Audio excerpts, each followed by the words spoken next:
Be ready. Start. Now, Sir Honorable members will recall that the bill was introduced in the House of the People on the 2nd September 1953.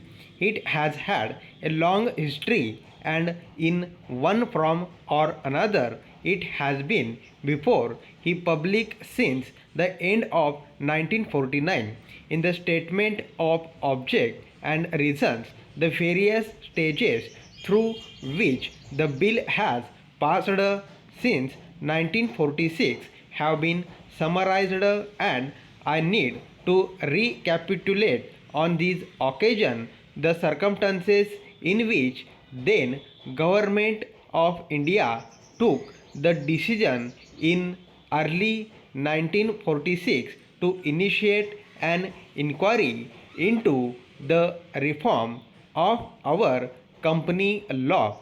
I would remind honorable members that between 1946 and 1948 the entire field of company law was carefully reviewed by two distinguished company lawyers who were appointed to recommend the broad lines on which the present act should be revised.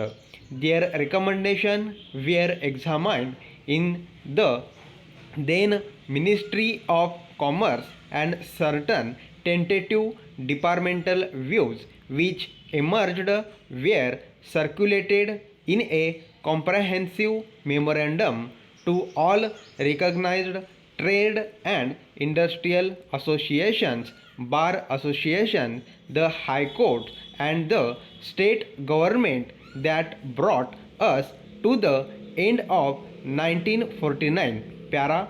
Many representations on these memorandum were duly received from Chamber of Commerce, Trade and Industrial Association, state governments, and the general public.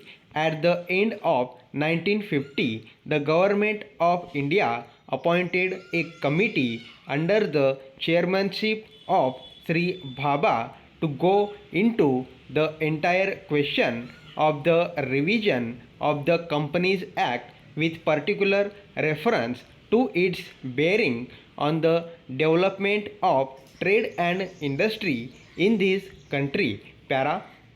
This committee examined a large number of witnesses in many parts of the country and submitted its report in March 1952. This report again was circulated to all state governments, Chamber of Commerce, trade associations, high courts, and many other bodies. At the same time, a special officer was appointed in the Department of Economic Affairs, Ministry of Finance, to examine the report in the light of the views received from the interested public and to submit proposals to government for the revision of the present act. The bill now before the House is based largely on the recommendations of the Company Law Committee, modified in few particulars. Stop.